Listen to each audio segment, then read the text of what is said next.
Bueno, ahí quedamos en la clase pasada en uno de los temas de programación enfocado en videojuegos que era el de herencia. Ahora vamos a hablar de otro que se llaman clases abstractas que hace parte de la herencia.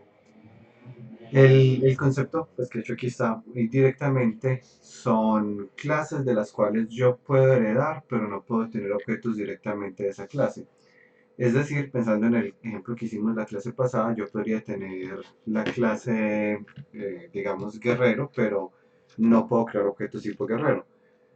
¿Quiénes sí puedo crear? Los que sean creen de ese guerrero, que podría ser, no sé, arquero, lancero, espada, bueno, ya los diferentes tipos que existen. Eso se utiliza cuando la clase base no es representable a través de un objeto, sino que es más un concepto. Algunos ejemplos son, digamos, la clase arma, entonces lo declararía con esta anotación que vemos acá, le hago suma esto.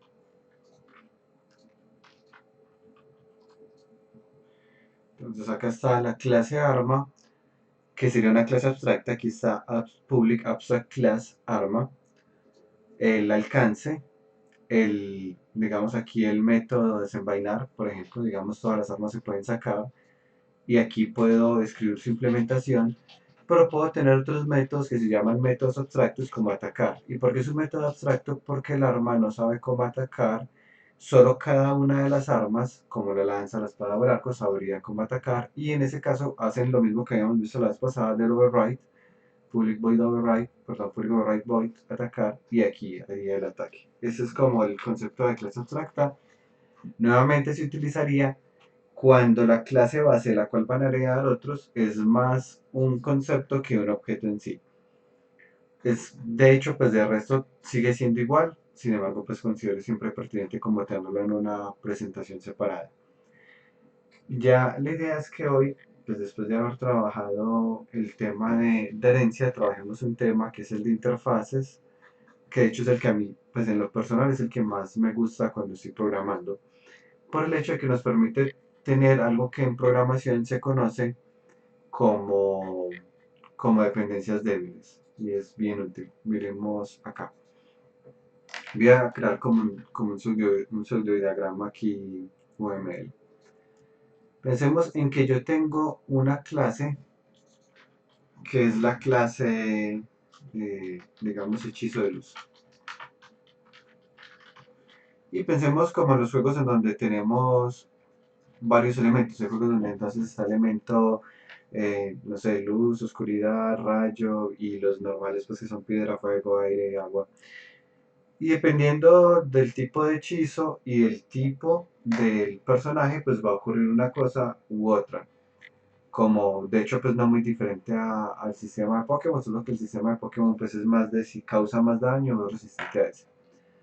Entonces pensemos acá que yo puedo utilizar hechizo de luz y dependiendo de si este hechizo de luz, que es pues una habilidad,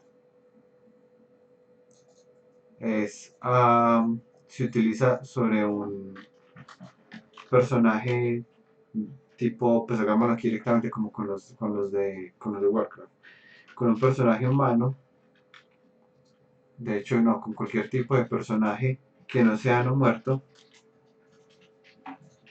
va a pasar algo, y si lo hace con un personaje no muerto, que son como los zombies, diría uno el equivalente, va a pasar otra cosa. En el caso de que él se dé cuenta de que es este tipo de personaje, lo va a curar y cuando es este tipo de personaje, de hecho le va a hacer daño. Pero decir esto, pues implica que estamos creando acá unas dependencias. Estamos creando unas dependencias de esta forma que estoy intentando poner acá. Este es tipo composición, que es este dibujito de acá. Y lo mismo acá. Entonces tenemos este tipo de diagramas en donde esta habilidad obligatoriamente depende de estos dos, porque en código se vería reflejado más o menos como esto. Ya creo un código que represente eso.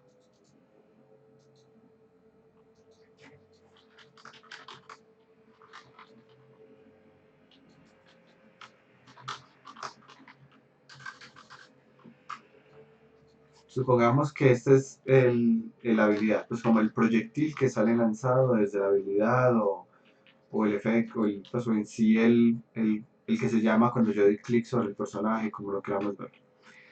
Supongamos que fuera tipo proyectil, entonces tengo que detectar cuando colisiona con algo y para eso pues puedo utilizar el onCollision Enter, como siempre.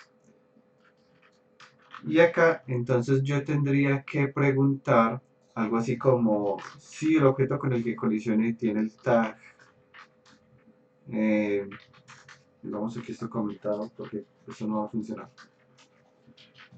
Si el personaje con el que colisione tiene el tag,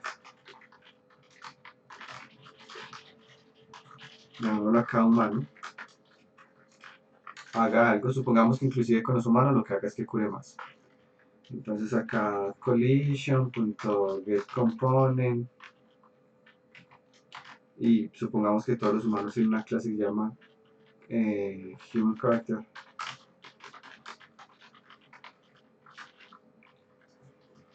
Y lo que va a hacer es que va a llamar a algún método que se llame curar y va a tener aquí un atributo que es healing, que va a ser un 20. Y acá lo que va a hacer es llamar a este multiplicado por 2 porque es... no copié mal. Porque es tipo humano. Luego, de lo contrario, sí, es, digamos, aquí, orco o elfo.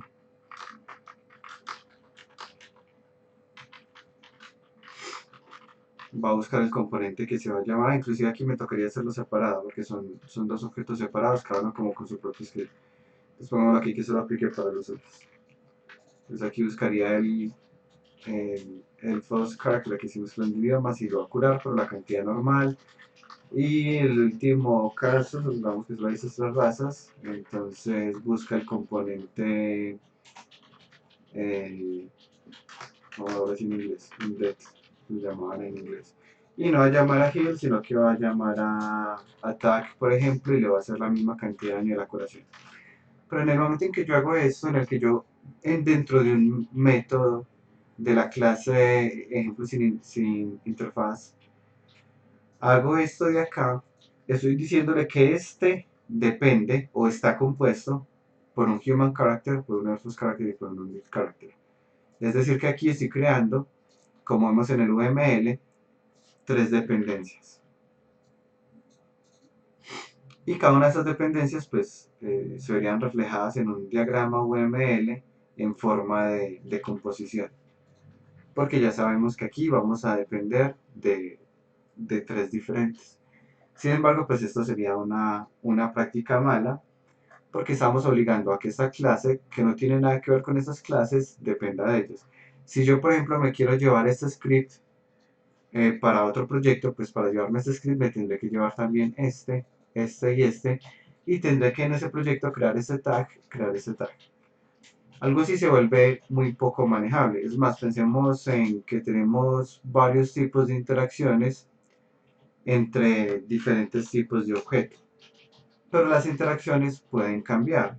Por ejemplo, cuando yo tengo un proyectil normal, pero ese proyectil debería reaccionar diferente cuando golpea a una persona, a cuando golpea a un edificio, a cuando golpea, no sé, un recolectar.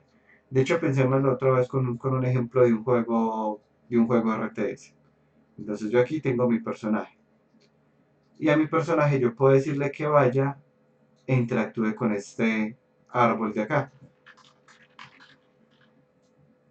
O podría decirle a mi personaje que interactúe con esta mina de oro. O podría que interactúe con este edificio. O podría ser que interactúe con este enemigo.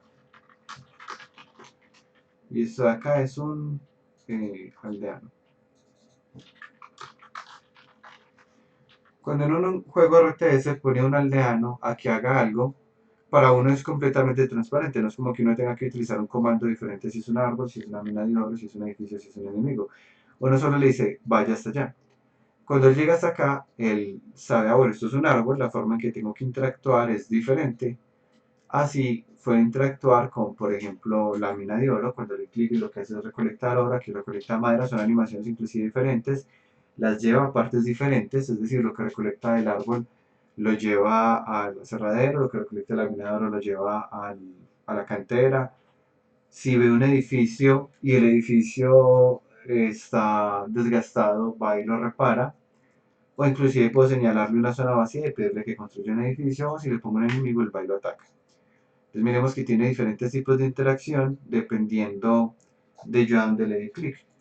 Si pensáramos en esto sin interfaces, tendríamos que hacer un código de un aldeano muy robusto, en donde el código del aldeano va a interactuar diferente dependiendo de si es un árbol, dependiendo de si es una mina de oro, edificio enemigo. O sea, aquí tendríamos que empezar a poner, compare el tag, es oro, haga esto, o creo una corrutina aquí, más bien tirando pesa larga, porque en esta corrutina lo que va a hacer es que va a recolectar el oro, luego tiene que devolverlo otra vez para entregarlo, y finalmente vamos a encontrarnos que el código del aldeano va a tener muchas líneas de código y va a ser muy difícil de mantener. Luego, supongamos que no solo existe el aldeano, sino que aparte existe un soldado. Y cuando yo al soldado le señalo el árbol, el soldado también destruye el árbol, solo que no le recolecta la madera, como es el caso en Warcraft Frozen Throne con algunos tipos de soldados. Con la mina de oro no sabe hacer nada. Con el edificio, supongamos que él puede ir al edificio para recuperarse la vida. Y con el enemigo, pues obviamente lo atacará. Pero no solo existen enemigos, sino que para acabar de ajustar, pues existen varios tipos de enemigo. Y dependiendo del tipo de enemigo, supongamos que él vaya a hacer algo diferente. Porque digamos que si es un enemigo terrestre, él va a atacar con su espada, pero si es un enemigo aéreo, utilizará el arco, por ejemplo. Que es lo que pasaba, mismo ejemplo con Warcraft, con los héroes atacaban de una forma los cuerpo a cuerpo y a los de aire, si tenían un ítem que les permitiera atacar a distancia, pues atacar era con ese ítem. Y aparte podría tener por acá otro soldado y resulta que si yo le clico a ese soldado lo que va a hacer es curarlo, como era el caso pues, de algunos personajes como los elfos. Los elfos, no, no, sí, elfos tal cual. Que si uno le da clic a uno del mismo equipo, lo que hacía era que iba a curarlo, pero si uno le da clic a un enemigo, lo que hacía era hacerle daño. Entonces pensamos en que se empiezan a crear acá un montón de dependencias y unos códigos muy largos que son difíciles de mantener, porque aquí tenemos todas estas dependencias, aquí tenemos estas, y aparte, si tengo más tipos de soldado, tengo otro tipo de soldado diferente, tengo que crearle otra vez todo este tipo de dependencias. Y luego resulta que yo digo, luego, bueno, no, ya los soldados, nuevamente pensemos en que existen varios tipos de soldados y la forma en que interactúan son diferentes. Pero yo digo, bueno, ya no ningún soldado va a interactuar con las minas de oro, tengo que ir al script de cada uno para modificarlo. Entonces es difícil mantener un código que tenga este tipo de estructura. Lo ideal es utilizar una interfaz. ¿Cómo funcionaría entonces este mismo esquema, pero con una interfaz? Con una interfaz, el aldeano sabe interactuar con algo, por ejemplo, que se llama, tal cual pongámosle el nombre aquí, interactuable.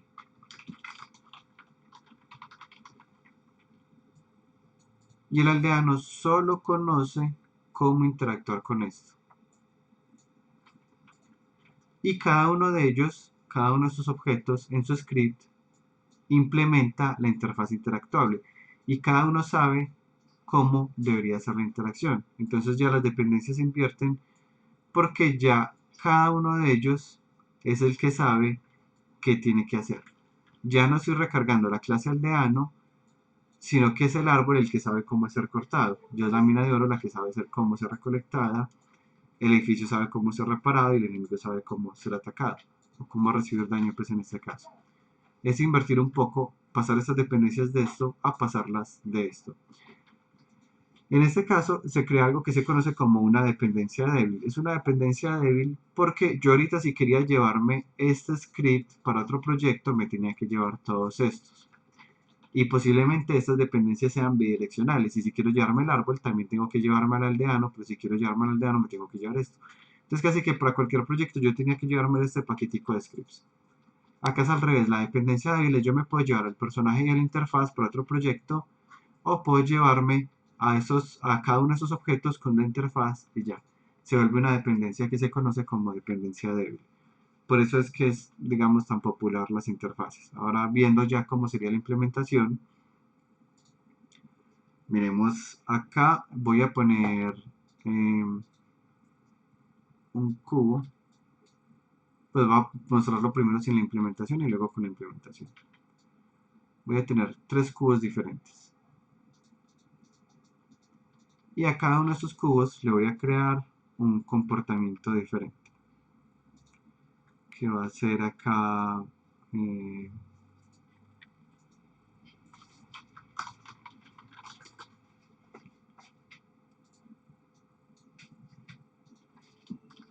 objeto tipo A,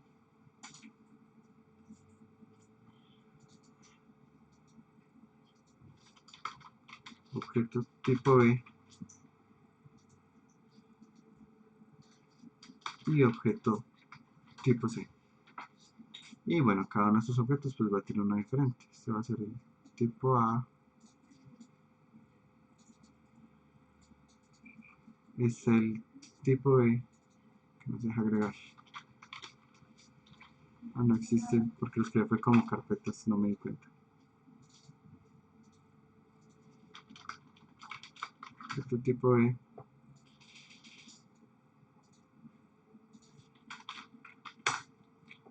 Y por último, objeto tipo C.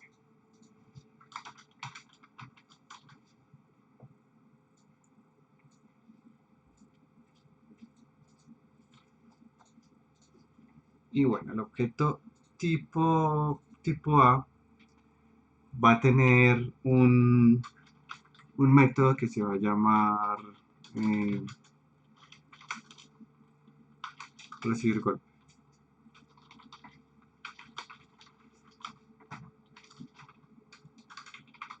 Que va a recibir un parámetro que va a ser como la magnitud del golpe. En el caso del objeto tipo A, cada vez que recibe un golpe lo que va a hacer es que va a cambiar su color.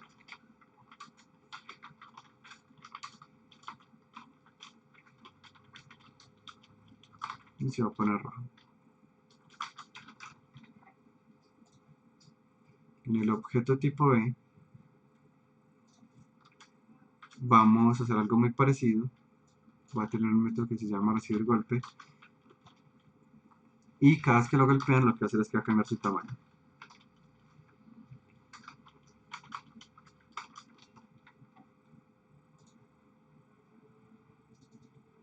Y en el objeto tipo C, cada vez que lo golpeen va a cambiar su posición.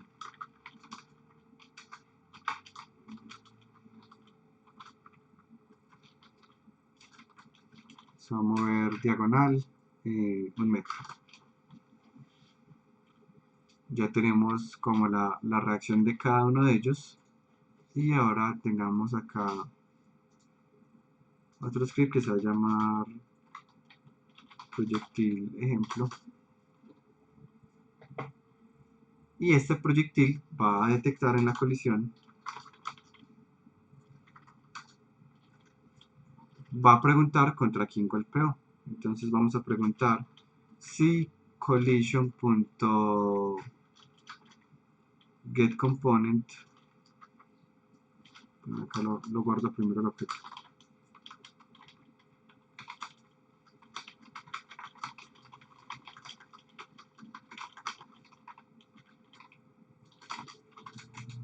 Y acá, entonces si objeto colisionado .getComponent,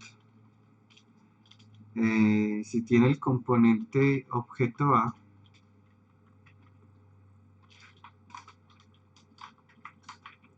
pues vamos a preguntar primero si tiene el componente. Cuando preguntamos si tiene el componente, preguntamos si esto es diferente de nulo. Si esto es diferente de nulo es porque tiene el componente.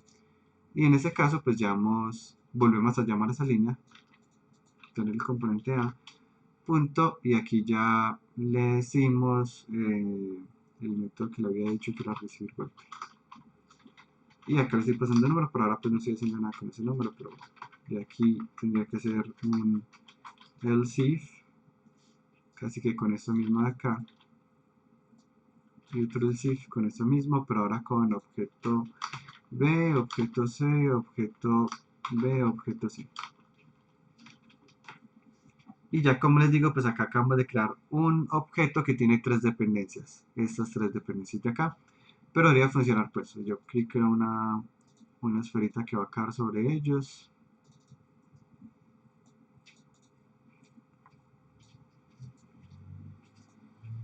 y en esta esfera, listo, ahí está, le voy a poner el componente proyectil, ejemplo, creo que es pues este de acá,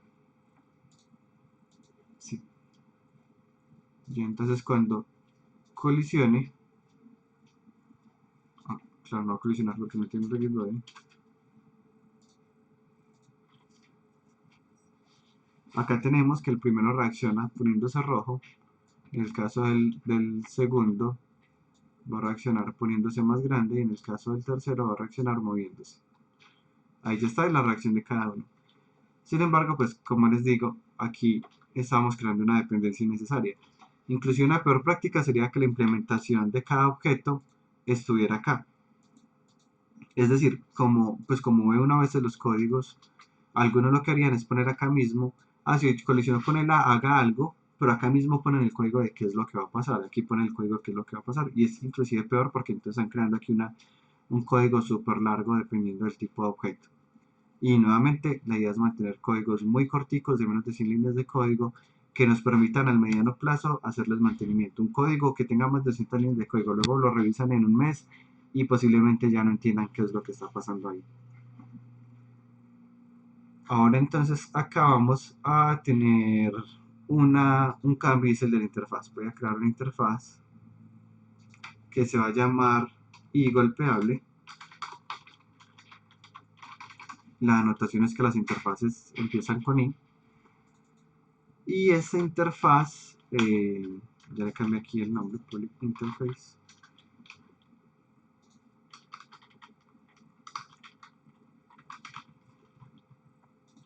Esa interfaz, bueno, ya no tiene esto, sino que va a tener un método público que se va a llamar recibir golpe.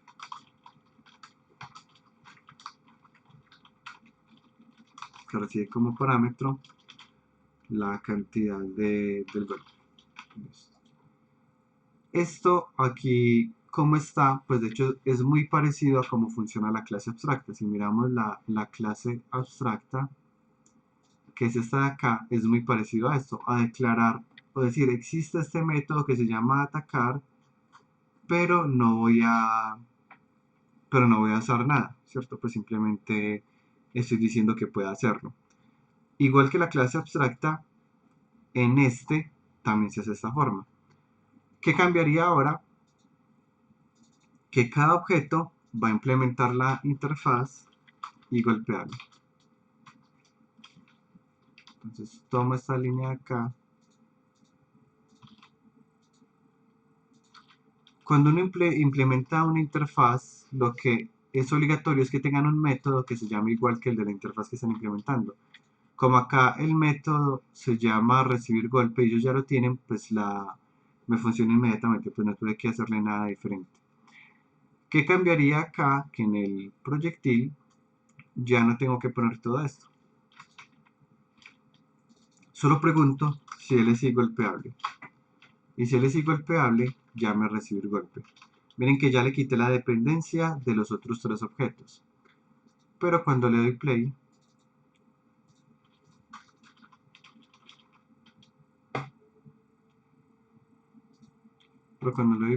si no hace falta poner el modificador público, pues todos los métodos son son públicos porque la interfaz es pública. Desde aquí sigue funcionando y sigue funcionando. Pero miremos que el código ahora de este es más limpio, ya no tiene los tres condicionales que tenía o más si hay más tipos de objetos con los cuales va a interactuar. Él solo pregunta a ese objeto si golpeable, si dígale que reciba un golpe. ¿Y cómo el enemigo recibe el golpe? Pues ya cada uno tiene su propia implementación, nuevamente el concepto de polimorfismo, cada uno tiene su implementación de cómo recibiría ese golpe. ¿Alguna duda hasta acá? ¿Qué tiene de diferente desde una hoja de un script normal a una interfaz? Sí, la interfaz no hereda de monobehavior y no puede tener atributos ni implementación de métodos, solo firma, solo dice como yo sé que esto es un método, pero no sé qué hace ese método. Es como funcionaría una interfaz. Ok, o sea que ahí solamente ahí pondríamos todos en una interfaz pondríamos todos los métodos que necesitan aquellas clases que vayan a heredar de esa interfaz. Eso es lo que no se dice heredar, las clases que vayan a implementar la interfaz. Implementar. Está bien. Ya algo que es bien interesante es que cuando uno trata de resolver por herencia, se da cuenta que en C Sharp hay una limitación y es que uno solo puede heredar de una clase. Entonces, puede que yo tenga algo en una clase que me serviría para ese personaje o algo que tenga otra clase que me serviría para ese personaje, pero no puedo heredar de ambos, porque en C Sharp, a diferencia de C++, no existe la herencia múltiple. Entonces, digamos que yo tenía un personaje, un script que se llama, no sé, pescado, por ejemplo, y tengo otra interfaz que se llama, perdón, otra clase, son clase pescado y la clase perro. Y yo quisiera crear un anfibio, quisiera crear a alguien que sabe nadar, pero que también sabe ladrar. Por herencia no podría resolverlo heredando de la clase perro y de la clase pescado para crear un objeto que sepa nadar y que sepa caminar, porque no existe la herencia múltiple, pero por interfaces sí. Porque uno puede implementar tantas interfaces como quiera. Es decir, aquí puedo implementar la interfaz y golpeable y también puedo implementar la interfaz y recolectable y también puedo implementar la interfaz, no sé, y destruible. Y es lo que uno utilizaría normalmente. Es decir, por ejemplo, yo tengo un árbol y el árbol implementaría y golpeable e implementaría y recolectable. Entonces, cuando es un aldeano, el aldeano pues va a buscar todo lo que sea irrecolectable para interactuar con él, mientras que el guerrero va a buscar lo que sea golpeable para interactuar con él. Entonces empiezo a resolver un montón de temas de interacciones gracias a este uso de múltiples interfaces. En general, cuando uno va a preguntar si utiliza interfaces, la pregunta que uno se hace es, ¿puede, a diferencia de herencia, que la pregunta era es un? Por ejemplo, un perro es un mamífero, sí, entonces podría utilizar herencia. Un mamífero es un animal, sí, puedo utilizar herencia. Ahora con interfaces. Una piedra es lanzable, sí, pues, o puede ser, perdón, puede ser lanzada, sí, entonces puedo implementar la interfaz que se llame, no sé, y lanzable.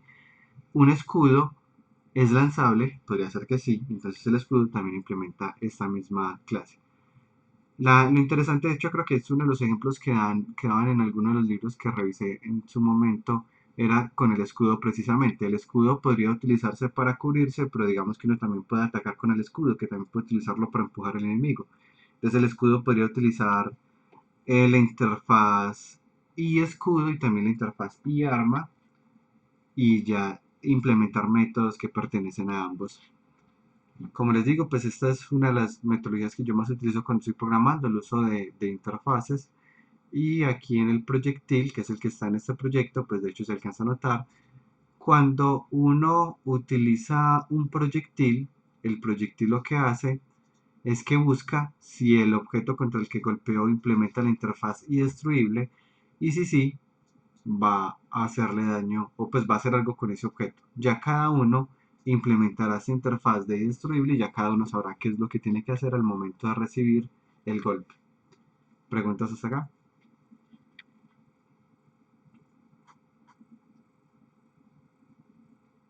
No, miremoslo acá entonces. Con este mismo, pues digamos aquí se crean interacciones mucho más rápidas. Yo podría decirles a esto que herede de la interfaz indestruible. Acá me sale un error inmediatamente porque me dice que no implementa todos los métodos, pero hacemos lo mismo que les había dicho la vez pasada, y es que le doy aquí en el bombillo y le digo que implemente la interfaz, y ya lo que hizo es que me creó los métodos acá que pertenecían a esta interfaz, que en este caso solo es el que se llama hit. Y ya lo que voy a hacer en este caso, pues de hecho voy a llamar a recibir golpe.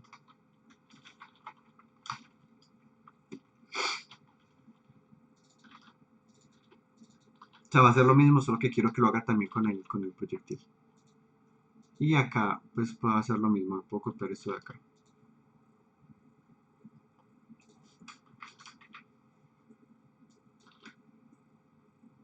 Y de acá. Y en ese caso ya inclusive podrían interactuar con el tanque, porque ya sé que el proyectil del tanque eh, tiene ese proyectil. Y miren que es nuevamente pues, la forma de interacción, de conectar elementos y generar las relaciones de clases, creo que es el concepto general de este tema, se hace mucho más rápido. Y miren que no, pues fue súper sencillo, el proyectil no tiene que saber qué hacer con el objeto que golpee, solo busca que tenga esta interfaz y ya ahí sí hace algo. Esto, como les digo, nos permite un montón de interacciones nuevas. Voy ahora a cambiar de tema o el primer patrón de diseño que vamos a ver. Voy a utilizar pues el concepto de interfaces, por eso si hay alguna pregunta de esto, este sería pues como el momento para hacerlo. ¿Alguna pregunta hasta acá? No hay preguntas, listo, súper bien. Entonces voy a explicar ahora un patrón de diseño que es demasiado útil en desarrollo de videojuegos y es el patrón de diseño de piscina de objetos. Entonces, este hace parte de los patrones que se llaman patrones creacionales. Y la particularidad de este patrón creacional es que es una forma que se utilizó en programación para resolver un problema de optimización en el que yo no tengo que estar creando y destruyendo objetos, porque crear y destruir objetos es muy costoso tanto para la CPU como para la GPU. Entonces, ¿qué tal si en lugar de estar creando objetos y destruirlos, yo tengo esos objetos creados a priori y los utilizo cuando los necesito, como este de acá? Entonces, este tanque, en lugar de crear un proyectil cada vez que dispara, toma un proyectil de la piscina y lo dispara directamente desde la piscina, que es esta acá, como si tuviéramos un cartucho básicamente con proyectiles, solo que pues se va regenerando. Ese mismo lo tengo yo acá, aquí pues de hecho lo tengo debajo del mapa, y le voy a decir que tenga solo 5 proyectiles. Pues aquí están los 5 proyectiles de la piscina de objetos. Como el patrón de piscina de objetos, pues conceptualmente yo no voy a crear objetos, lo que voy a hacer es utilizar los objetos que creé al inicio. Entonces miremos, yo disparo y desapareció uno, disparo, desaparece otro, y lo que pasa es que cada vez que disparo estoy utilizando la piscina de objetos. ¿Qué pasa con los proyectiles que están acá? Que cada cierta cantidad de tiempo se van desapareciendo y vuelven otra vez a la piscina. Allá volvieron a la piscina, aquí me los gasté todos, ya pues luego ellos empiezan a volver a la piscina para que yo los pueda utilizar nuevamente. Aquí pues la piscina es muy cortica, una piscina pues sería de más de 5 objetos, de modo que no me vaya a quedar como sin proyectiles en el juego. Porque pensemos en los juegos, en algún juego de shooter en donde los proyectiles sean visibles, que sean, no sé, 5 o 10 personas utilizando sus proyectiles, entonces sería el motor todo el tiempo creando objetos, luego destruyéndolos, es una carga computacional muy muy alta. Mientras que ya están creados al inicio, lo que hago es que los utilizo y cada tanto vuelvo y los pongo en la piscina. Ese es el concepto. Este concepto tiene unas implicaciones y es pues como esa balanza que muchas veces les he dicho.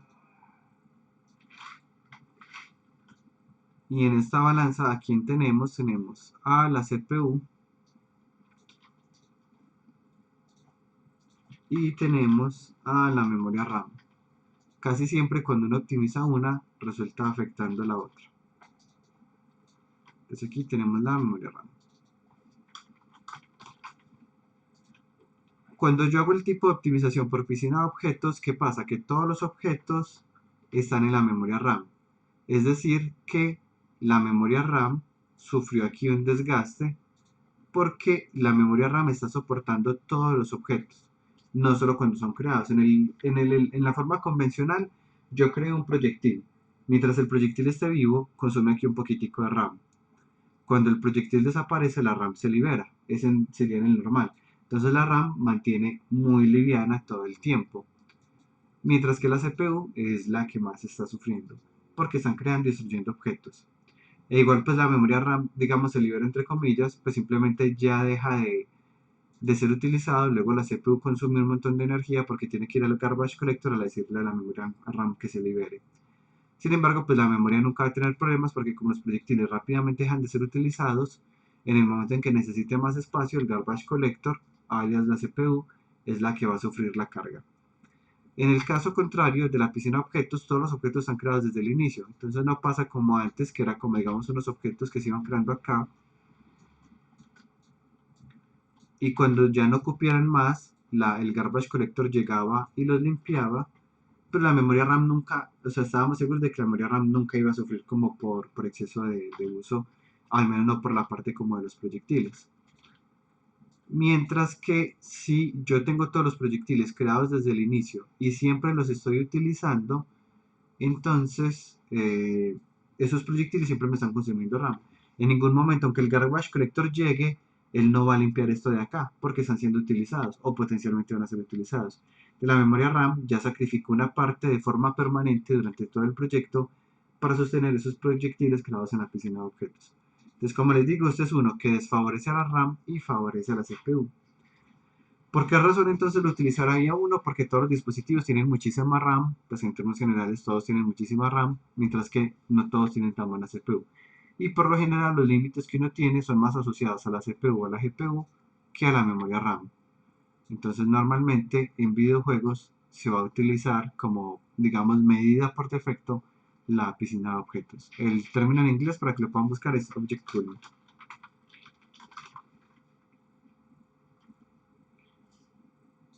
Sería eso lo que pasaría.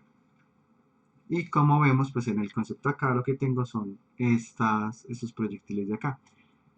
Ahora, como yo quiero poder crear una piscina de lo que sea, pues lo que estoy haciendo es que lo estoy haciendo con interfaces. Acá entonces miremos cómo está hecha la piscina que yo hice. La piscina recibe cuál es el objeto que yo quiero crear muchas copias al inicio porque voy a utilizar durante el proyecto. ¿Cuántas copias voy a crear de ese objeto?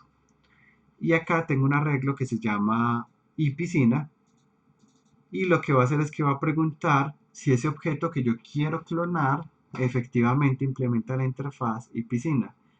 Porque estoy aprovechando para que no solo me sirva para clonar proyectiles, sino que yo también luego voy a incluir minas en el juego. Entonces creo minas y esas minas implementan la interfaz iPiscina de modo que yo pueda crear varias minas al inicio. Luego lo que hago aquí es crear la cantidad de objetos de la piscina, pues creo un arreglo con ese tamaño y creo otro arreglo, el de objetos en sí, el de GameObjects como tal, también de esa piscina y recorro desde cero hasta la cantidad de datos que yo quería crear y con Instantit los clono, pero miren que los estoy clonando solo al inicio, estoy clonando todos los objetos y clonando todas las piscinas. Luego cada piscina sabe qué tiene que hacer con el método Instantit, en el caso de los proyectiles simplemente aparecen ahí. Y ya cuando cada objeto, cuando el otro objeto, por ejemplo el jugador cuando va a disparar, cuando el jugador dispara, el jugador lo que tiene es la piscina de objetos. Y le pues una referencia a la piscina de objetos. Y le dice a la piscina, deme una bala en esta posición. Y la piscina lo que hace es que busca cuál es el siguiente disponible con el arreglo index. Entonces índice va en 0 la primera vez. Me entrega el primer proyectil. La variable índice se incrementa de modo que la siguiente vez que yo dispare ya no va a disparar el proyectil 0 sino el 1. Y luego dispara el 2 y luego dispara el 3 y luego dispara el 4 y así sucesivamente. Cuando ya el índice sea mayor a la cantidad de proyectiles que yo tenía, el índice se vuelve 0 de modo que vuelvo a empezar desde el primer proyectil del arreglo, como lo veíamos acá. Aquí, de hecho, los voy a poner. Este es el primero, el segundo, el tercero, el cuarto y el quinto. Cuando yo disparo el primero, segundo, tercero, cuarto y quinto. Cuando yo vuelva a dispare, va a volver a disparar, es el primer proyectil, que sería este de acá. Vuelve y lo dispara porque ya la regla volvió a empezar. Aquí pues lo normal es que no sean tan poquitas, sino que sean, no sé, digamos 30, de modo que yo pueda disparar sin preocuparme porque se van a acabar los objetos. Ya habría que probar pues si efectivamente con 30 es válido o si se necesitan más de 30, pero pareciera que no, porque aquí pues sigo disparando y como ya se están creando los nuevos acá, entonces no parece haber ningún problema. Ah, bueno, sí, ahí sí. Ah, no, aquí ya me quedé sin municiones. El personaje tiene un atributo de municiones y ya se le acabó. Entonces sería básicamente así como funcionaría. Preguntas de este patrón creacional.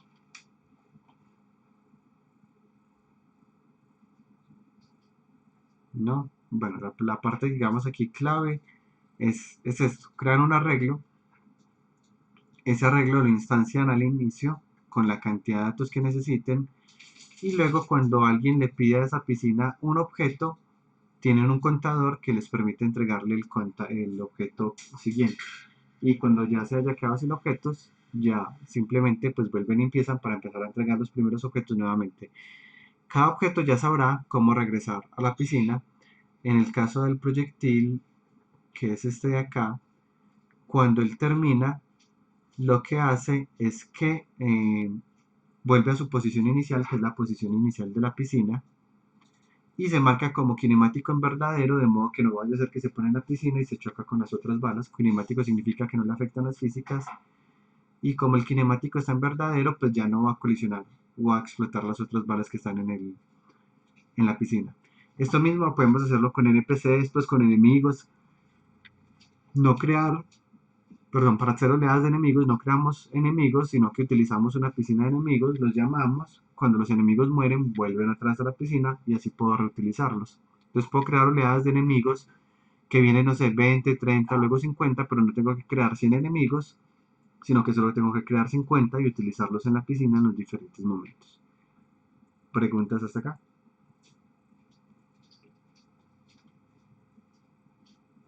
No hay preguntas. Ese es básicamente los dos temas de hoy, interfaces y piscina de objetos. Ambos supremamente recomendados que lo utilicen en el proyecto. Uno por optimización y el otro por escalabilidad. Las interfaces, como les digo, nos van a dar mucha escalabilidad al proyecto, ya que no sabemos qué tanto va a crecer el proyecto, pero con una interfaz se nos hace invisible para nosotros. Sabes que voy a agregar 3 tipos nuevos de enemigos, no importa, solo póngales que implementen esta interfaz o estas interfaces y ya está resuelto. Ya voy a parar en este momento la grabación.